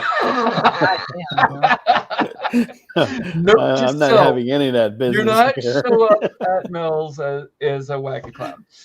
Check. So I drew another demon bitch because it was a request from Mog. Yay. Oh, it's already so fast. Okay, here we have Demon Bitch on the run. Okay. Can you then do? You did 2, right? Can you do kind of like represent like the 7 sins? So 5 more other sins. Yeah, you even have time for that. Okay. That one is which sin is that one? That's probably, I don't know. Let's see the first one. The first one is. I don't know. Like for her, the first one is her alive and existing. The second one is just her like running from her pimp or something, and then I don't know. I mean, the third one. That could be for like money. So that could be like greed or something like that. I love that she's running in heels too. Like, get it, girl. Yeah, get it, girl. Okay. Anyway, don't forget to put in #EXP SketchUp. Let's have a review of those giveaways. JD, let's bring those up here on the screen one by one. Okay, so this is what you're in for tonight that you can qualify to win. We've got Tracy Queen, Volume 1, Pack 1 Humility, number 1, Mr. Guy Zombie Hunter, number 1, all from Onishi Press. And then Mog, we're giving away Yuli's Vision 1 and 2 here. It's actually in reverse. So you'll be getting that. The version cover there is actually a Las Vegas edition, limited to 25 version. There was actually no other version. That was the only one that we did on that. Okay, and then last we have Leia from Ruben Rosas. It's a metal card. Okay. Dang. So we got it's at 5 giveaways that we're doing tonight. So put in #EXP SketchUp. And don't go away, folks. We'll be right back, and we'll see what we can dig up. What else we can dig up for you guys? All right.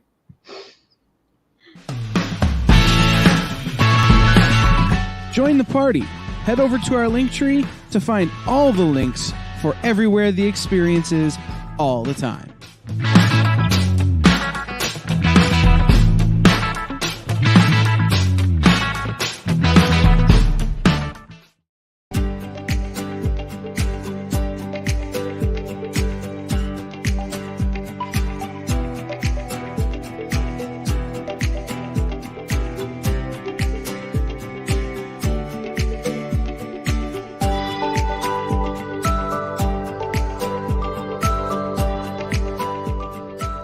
There's something for every imagination at your local comic shop. Visit comicshoplocator.com to find a store near you. Comic Collectibles is a pretty straightforward show. You got Rex here, he sells the comics, and you got Rockin' Robbie, he knows about the comics. And finally, John, well, no one really knows what John does. I mean, don't get me wrong, he's a great guy, but he just keeps showing up. Come to think of it, I don't even really know how he gets in here. Anyway, awesome comics, rare books, rarer signatures, slabbed books, and amazing cover sketches by Ken Hazer and others. Simple formula, you want the comics, you buy the comics. To sum up, Rex sells the comics, Robbie knows the comics, and John, who might possibly be a ghost. I mean, seriously, has anyone ever seen him show up or leave? Comic Collectibles with Rex and John, Mondays from 6 to 8 Eastern on The Experience. Comic Culture and Sales.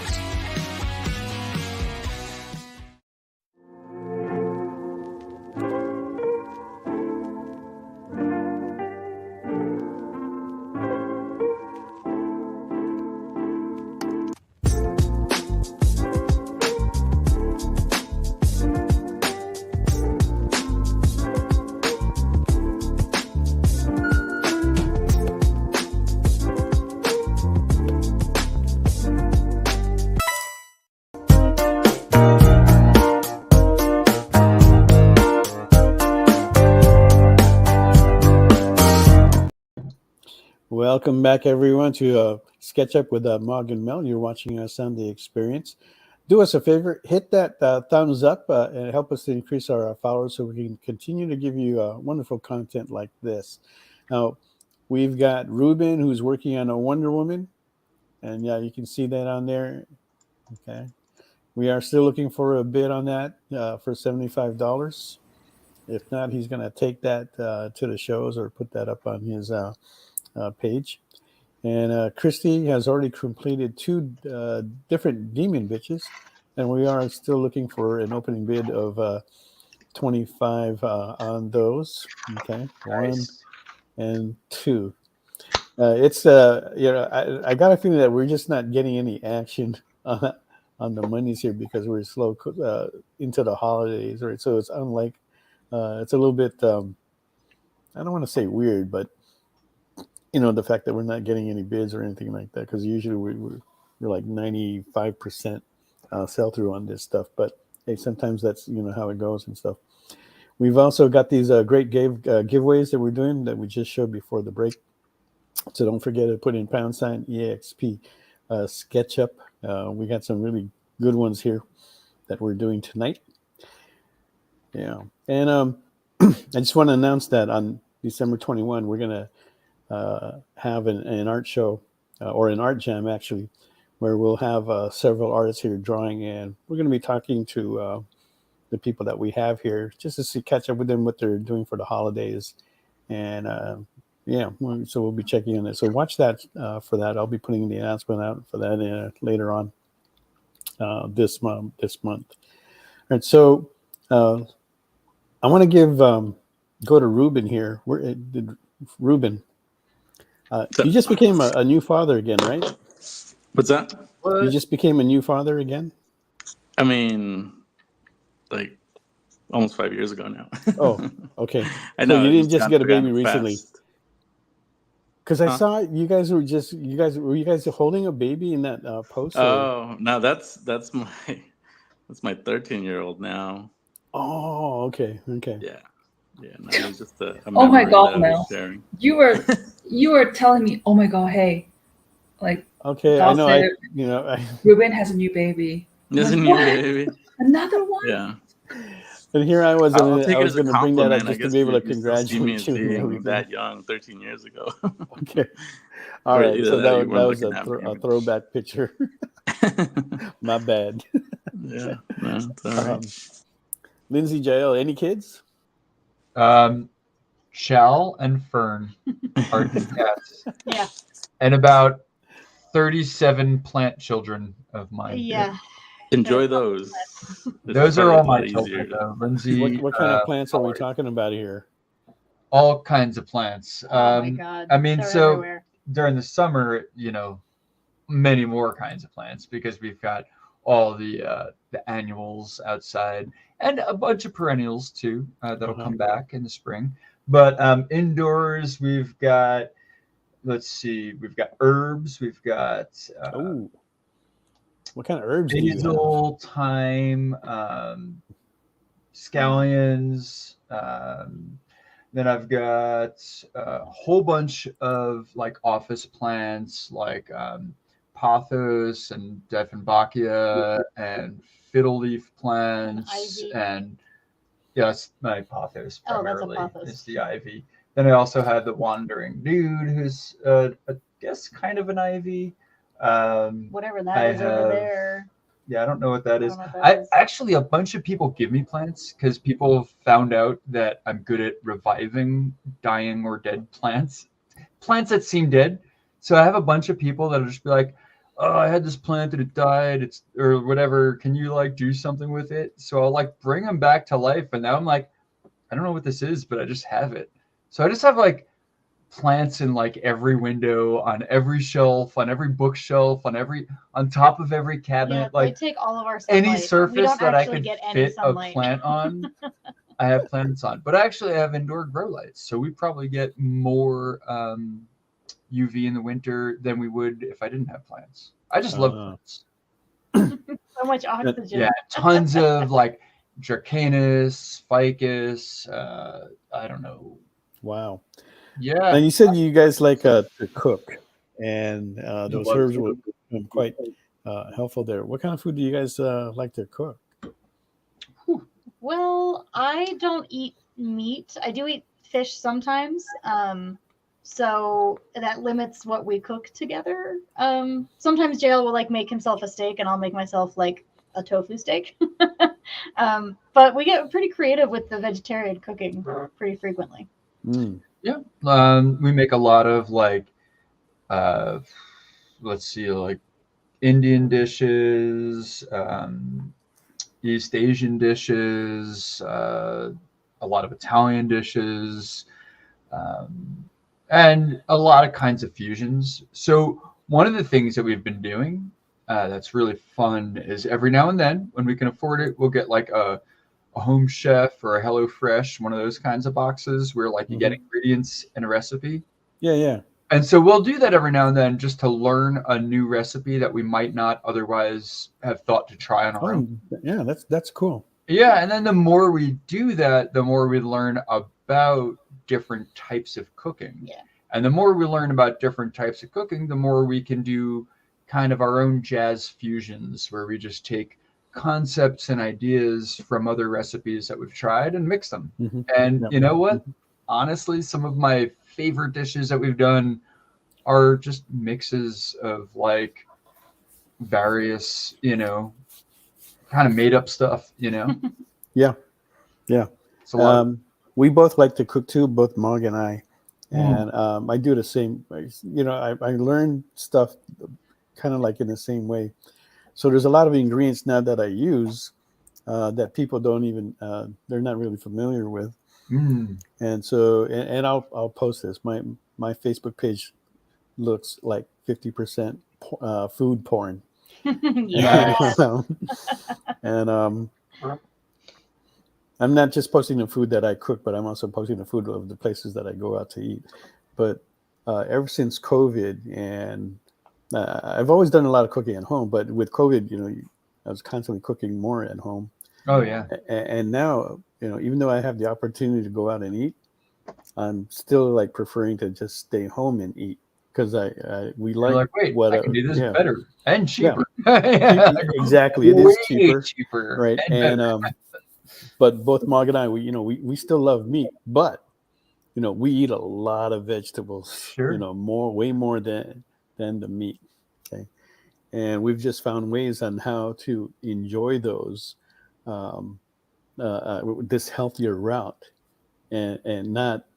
It doesn't have to be bland like everybody's thinking, but there's things that you can do to make it very, very tasteful and enjoyable. I'm getting a kick out of it. Okay? Yeah. But yeah, it's a lot of fun. And then I come by and bring the pork belly and the soju and that. Well, yes, worth it. Yeah, once in a while we do. We'll go out and we'll splurge, or especially if we're at a con. This con we didn't really do too much. There was like a lot going on, so we couldn't go out to eat as much. But yeah. See, Marissa writes, "Waiting on a Cooking with Mel show." Yeah, people have been saying that for like years now, that I should do that or open up my restaurant. Yeah. But I've had several businesses already, and I see what those restaurant guys go through. No, thank you.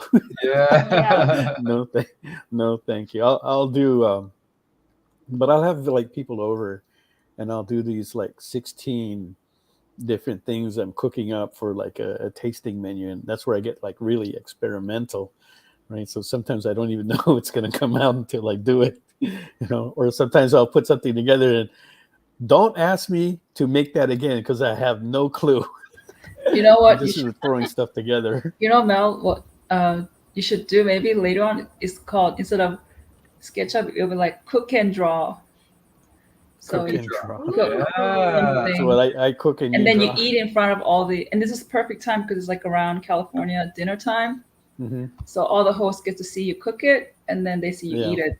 Yeah. So yeah, but I'll have to be in house for that one. We had a show that we were doing before, but we started it out at like 5:00, right? and that was like our dinner time. So I would have the food ready, prepared, and then we go on the show, and then I would show it because, well, I don't want to eat too late, and I didn't want to go hungry either, right? So these guys were, oh wow, that looks really cool. But now with this show where we started at 7, I've got time to cook and eat, So I'm not showing as much food, on the live stream, okay, but you can still see it on the Facebook page. I am recommending, it's like a drink and draw, except it's a cook and draw where everybody's actually drawing the person who's cooking.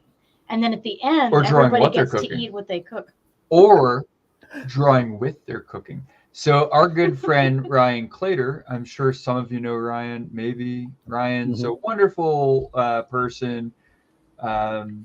Comics Lunch community, I think, is how we met Ryan through a podcast we were on. I think so, yeah. Anyway, Ryan's wonderful. But during the pandemic, he was trying to keep his kid happy, and every weekend would do like a fancy pancake. And so he would take pancake batter with different colors and draw with it, and like make like illustrations out of pancakes and serve them to his kid, and like started posting them weekly online, and like it developed a huge following to the point where like if he skipped one, people would be like, "Where's the pancake, Ryan?" Like. But like, yeah, he was like illustrating like, video game characters and like all this stuff with like pancake batter. And I'm like, we could take that to like another level. Like we could do like, I mean, pancakes don't have to be like a sweet, like,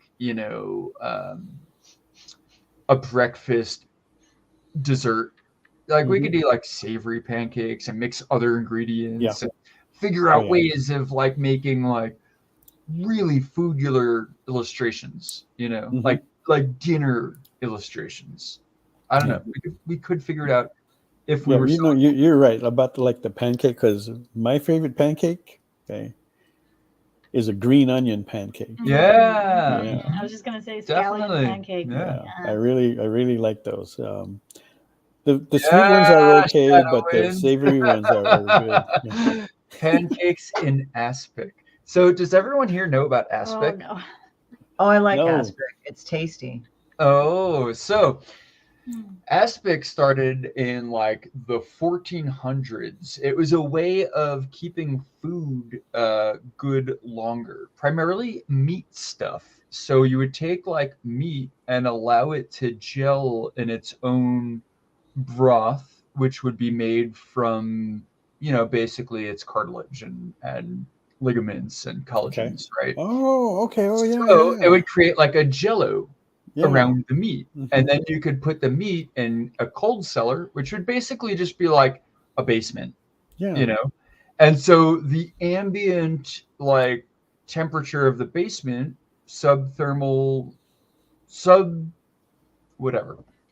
underground thermal regulation would keep it cool enough that the jello would stay gelatinous, and that would preserve the meat because no air could get to it. So it was like built-in Tupperware, right? Yeah. But, like that's been something that has become a tradition and has kept and kind of fizzled out. And then somewhere around the 70s, Tupperware was invented, and Jello gelatin and Tupperware got together, and they were like, yo, we can market the hell out of this bitch and both make each other a ton of money. So what they did was they started coming out with all these recipes for all these ridiculous things you could put in an aspic. Like you would just have like a can of tuna and like beans and corn and jalapenos and that sounds a little spicy for like that time period, okay, it would be like mayo. Forget the jalapenos. Yeah, So it would be like mayo and tuna and olives and like like mayo, tuna, olives, and like shrimp and that actually sounds good. And they would put like anything in like lime jello. Everything or like like lime jello for some reason. Oh, yeah, I heard it was about like that. the weirdest thing, but it caught on.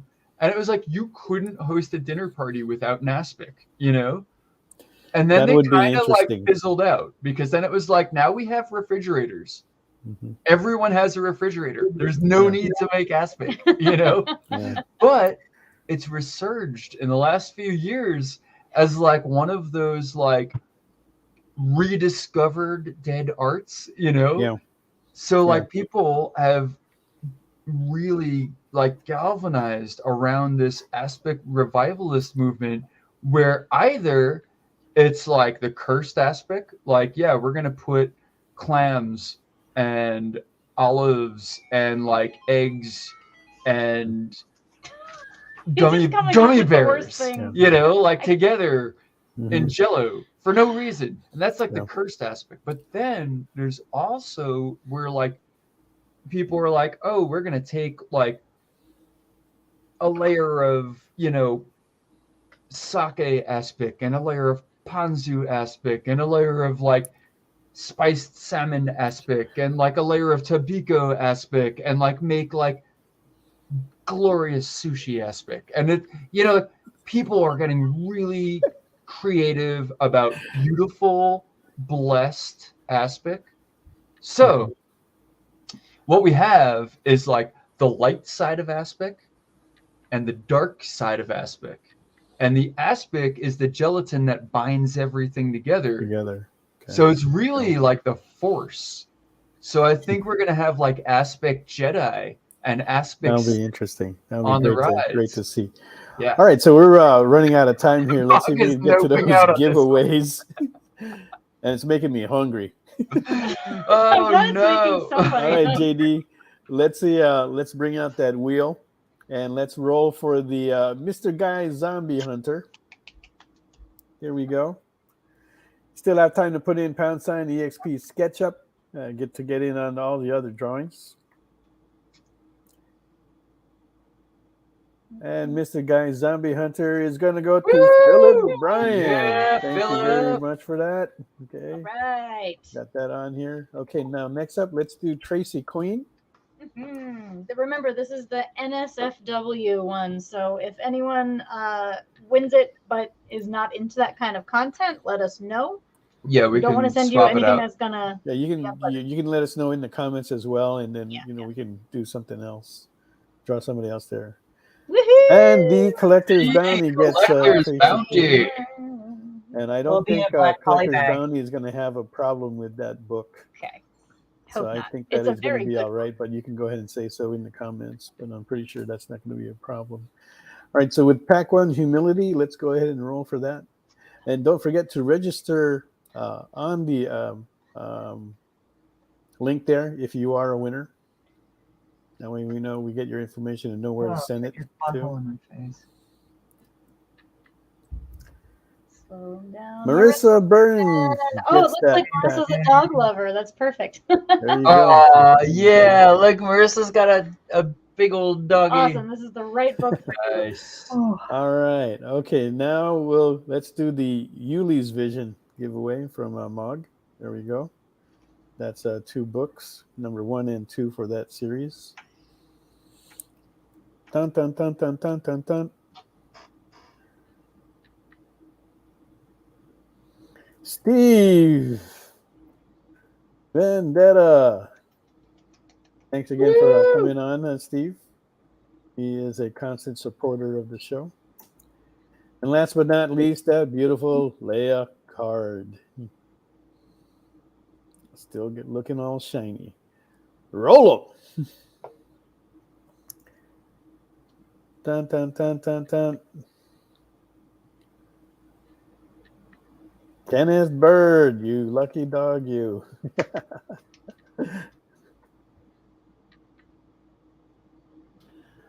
All right. Any final words, Lindsay and Jael?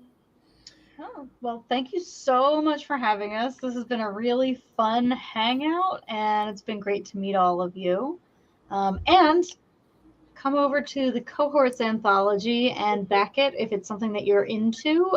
We've got 21 hours to go. It's going to end less tomorrow than 24 evening. hours to get it. So please And check just it to out. check it out, so watch the Kickstarter video. It's very short, and there's bloopers at the end. Yeah. So I mean, like, you know, we're Watch talking us like making fools of 2.5-minute video with bloopers. Like, you can't go wrong. Every single backer, everyone that backs at any level, we're having a tree planted for you. So even if you back at the absolute cheapest level, there's still going to be a tree planted in your honor. So you cannot go wrong. We're doing that. That's a solid. And yeah, 21 hours left to check it out. So we what do you have to worry we have no bids on that's the first time we have no bids on any of the drawings, and that's fine. One last question before we go, Lindsay and Jael. How far are you away from Yellowstone? Depending on which way you drive, it's about 4 or 5 5 hours. Yeah. Okay, that's not too bad. All right, we'll be checking in with you on that. We're close enough that if Yellowstone erupts, we don't have to worry about the fallout afterwards. I don't if Yellowstone erupts, I don't think nobody's got a chance. Nope. No, but some people. But we won't suffer. Some we'll be wiped people, out it'll take immediately. weeks. For us, we'll be vaporized. We're actually closer to Glacier National Park than to Yellowstone by about an hour or two, depending on how you drive and what time of year it is. Probably both two of amazing. the most beautiful parks in the entire country. They're amazing. Love them. I love the national parks that we have here, and I'm happy that we do have them. Anyway, join us next week. We're going to have Tim Fling on here. Interesting name that he has, but we'll be reviewing his Kickstarter and books that he's done. Be sure to go ahead and check out the link with Lindsay and Jael. Get some of their books. Give them some support and some love. And we'll see you guys here next week. Thanks again for joining us. To make it easy, Have a great night, everyone. Kickstarter.oneshipress.com. There you go. That'll bring you to any Kickstarter we're currently doing. Bang! Peace out. You're all awesome. Thank you. Bye. Do you remember what it was like when you were a little kid and you got a letter in the mail? Now imagine that letter was filled with information about your favorite shows, pop culture questions, links to things you're going to want to see later, and even sneak peeks at upcoming programming here on The Experience. That's what the EXP mailing list is. Every week, we send you sneak peeks, information, and all of the relevant links for all of the shows you want to see. Sign up now on our website or scan the QR code that's on your screen right now.